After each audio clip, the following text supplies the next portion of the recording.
A graça e a paz a todos. Neste vídeo falaremos sobre um tema bastante controverso no seio da Igreja Evangélica de hoje, que é o terceiro ponto do calvinismo, a expiação limitada. O que é a expiação limitada? O que é que o terceiro ponto do calvinismo tem a nos dizer sobre isso?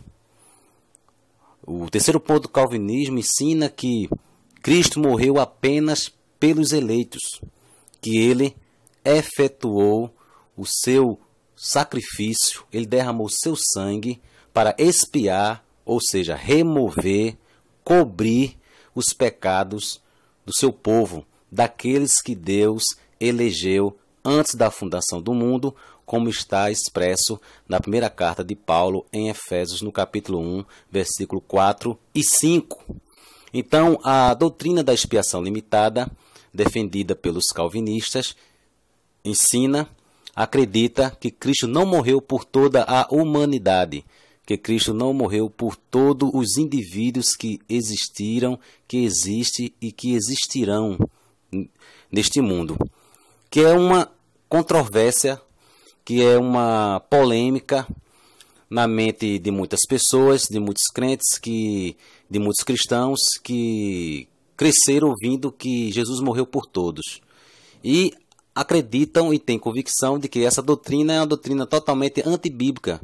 Textos como de João, no capítulo 3,16, lá no Evangelho, que nos diz que Deus amou o mundo de tal maneira que deu seu Filho unigênito para que todo aquele que nele crê não pereça, mas tenha vida eterna. Então, como acreditar que Cristo só morreu pelos eleitos, se há textos que dizem que Cristo morreu por todo o mundo, por todas as pessoas, como no caso desse que eu citei agora há pouco, de João 3,16, um versículo tão conhecido. Bem, devemos buscar resposta na própria Bíblia. A Bíblia, ela explica a si mesma. Se formos tentar responder filosoficamente, podemos cair em muitos erros. Mas a Bíblia era dá a resposta. Então, a mesma Bíblia que diz que Deus amou o mundo de tal maneira que deu seu Filho unigênito, mas veja, deu seu Filho unigênito para todo aquele que nele crê não pereça, para os que creem. Tem essa questão. Então, vamos responder, né, essa questão aí sobre as passagens que dizem ou aparenta estar ensinando que Cristo morreu por todos. Uma passagem bastante famosa também, que colabora para ir de encontro ou ser contrário ao pensamento calvinista, é a passagem de 1 Timóteo, capítulo 2, versículo 4, que diz que Deus deseja que todos os homens sejam salvos e tenham pleno conhecimento da verdade. Ou como pode ser isso? Como é que Calvino e seus seguidores poderiam estar certos? Como é também que Paulo escreve em 1 Efésios, lá em Efésios, no capítulo 1, que Deus elegeu antes da fundação do mundo os crentes, aqueles que deveriam crer, e os predestinou para serem adotados como filhos em Cristo Jesus.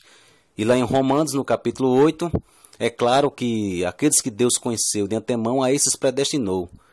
E aos que predestinou, a esses chamou. No capítulo 9 também Paulo é bem claro que Deus preparou vasos de honra e vasos de desonra de antemão.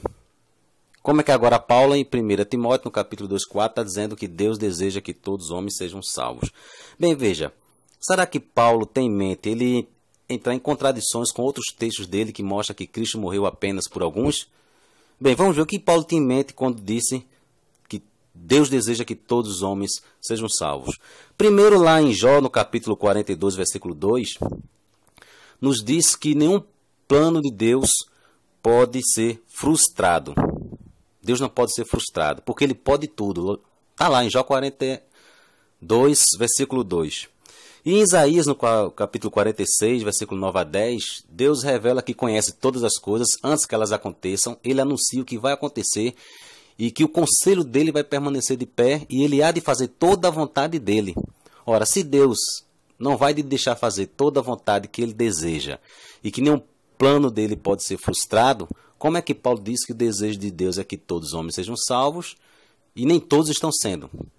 Pela história nós temos visto aí que milhares, milhões de pessoas têm ido para o inferno e muitos irão.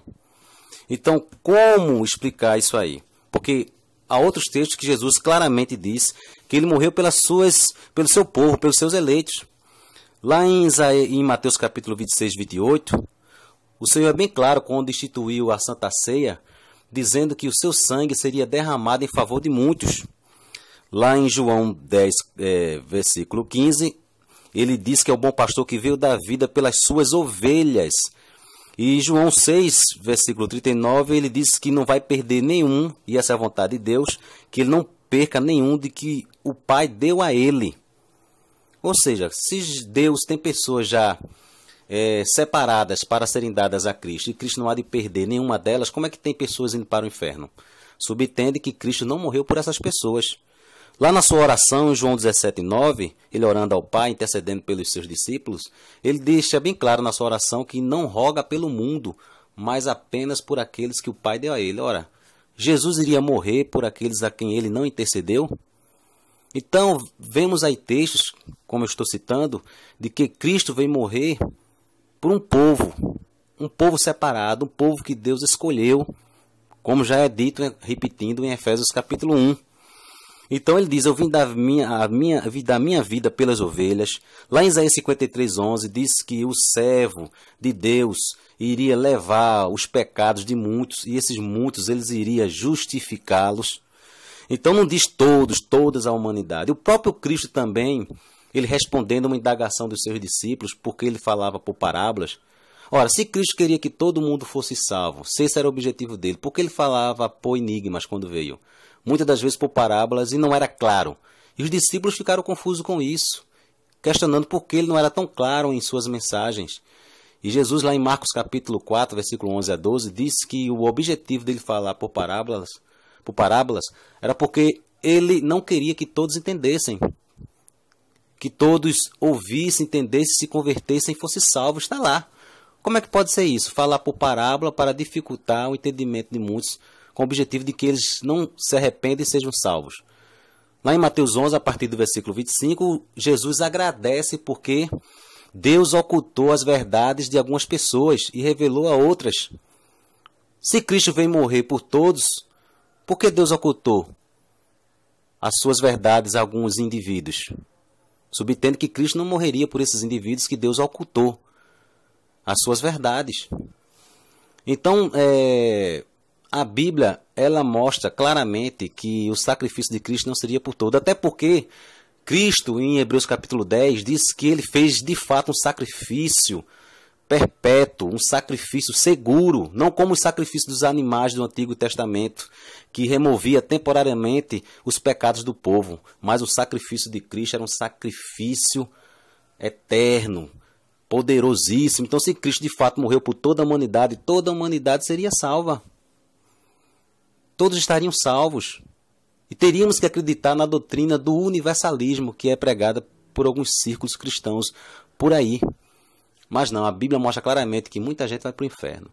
E outra coisa, Cristo, ele revelou lá em João 17, na sua oração também, que agradecendo ao Pai por não ter perdido nenhum dos que o Pai deu a ele, exceto o filho da perdição, se referindo a Judas. Jesus morreu por Judas?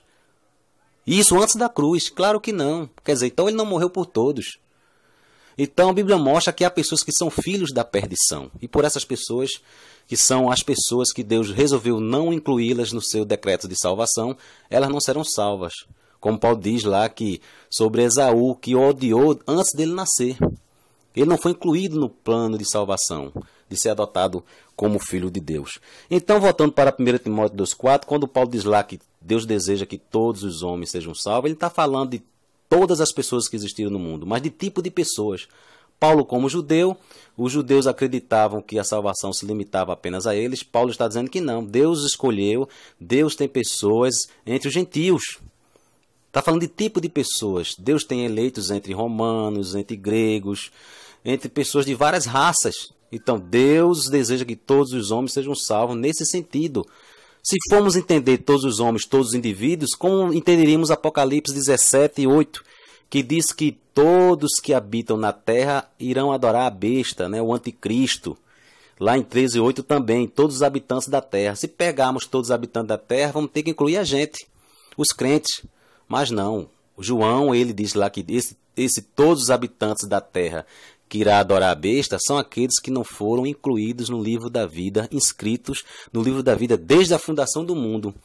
Então, o nome daqueles que irão ser salvos já foram registrados na eternidade, antes de o mundo existir. Não é quando alguém levanta a mão e vai lá para frente, como a maioria das igrejas acreditam. E a mesma coisa, voltando para Paulo, todos os homens ali são todos aqueles espalhados em todos os cantos do mundo, em todas as nações do mundo, que tiveram seus nomes registrados no livro da vida antes da fundação do mundo. Então, quando João ali fala da besta, né, que ele está falando ali do Império Romano, que perseguia os cristãos, que promovia o culto ao imperador, e ele diz lá que todos iriam adorar o imperador como Deus, iriam apostatar, né, da verdade. Mas ele está se referindo àqueles que Deus não incluiu seus nomes no livro da vida na eternidade. Então, se Deus escreve um nome antes da fundação do mundo, então subtende que Cristo viria morrer por essas pessoas, a quem Deus de antemão conheceu, como está lá em Romanos 8. A quem Deus conheceu de antemão, a esses predestinou. Então, queridos, Cristo não morreu por todos. Cristo morreu apenas pelos seus eleitos. Ele garantiu a salvação dos seus eleitos, porque nenhum plano de Deus pode ser frustrado. Se ele deseja que todos os homens sejam salvos, todos os homens serão salvos. Mas quem são esses homens? Porque muitos estão indo para o inferno. São os homens que Deus predestinou para a vida eterna.